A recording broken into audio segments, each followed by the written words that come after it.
지난 여름 서울 강남권 등을 중심으로 아파트 값이 급등하자 정부가 주택 공급 대책을 발표했죠. 그 후속 조치로 서울 그린벨트 해제를 포함해 수도권 4곳의 신규 택지 후보지가 오늘 발표됐습니다. 이 그린벨트 해제를 두고는 엇갈린 의견이 나옵니다. 오대성 기자입니다. 논과 밭, 산 등으로 이루어진 서울 서초구의 한 동네입니다.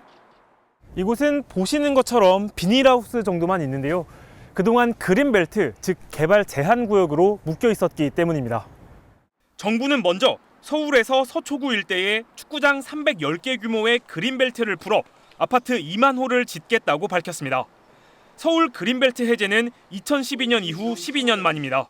선호도가 높고 도심 접근성이 뛰어난 서초, 서리풀 지역을 주거지로 선정했습니다. 총 2만여 세대 중에 무려 55%에 해당하는 11,000세대를 신혼부부 전용인 장기 전세주택.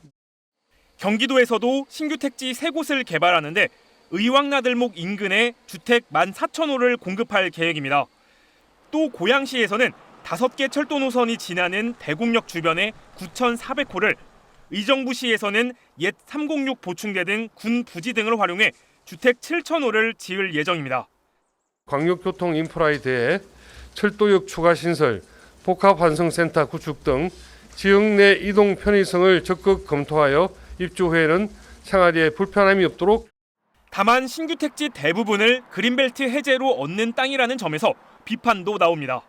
생태적인 부분들에 있어서 보호받고 있었던 시민들의 어떤 그런 권리들이 많이 훼손될 것이다. 수도권 쏠림 현상이 지금도 심각한데 더 풀린다고 하면 대한민국의 지속 가능성마저 저해될 수 있다.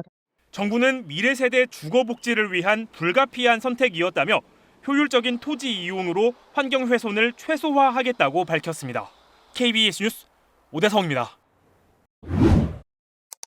정부가 이렇게까지 그린벨트까지 해제하며 주택 공급 대책을 내놓은 건 집값을 안정화하고 공급 부족 우려도 해소하겠다는 건데요.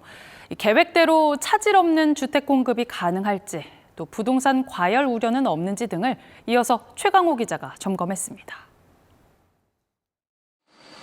88 대책 발표 당시보다는 완만해졌지만 서울의 아파트값은 32주째 상승세를 이어가고 있습니다.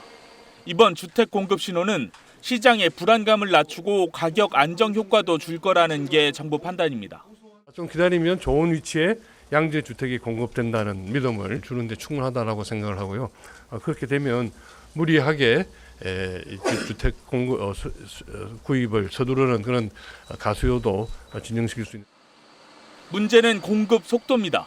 정부는 2029년 분양, 2031년 첫 입주를 목표로 잡았는데 통상 그린벨트 개발에 10년 정도가 걸린다는 점을 감안하면 만만치 않은 숙제입니다.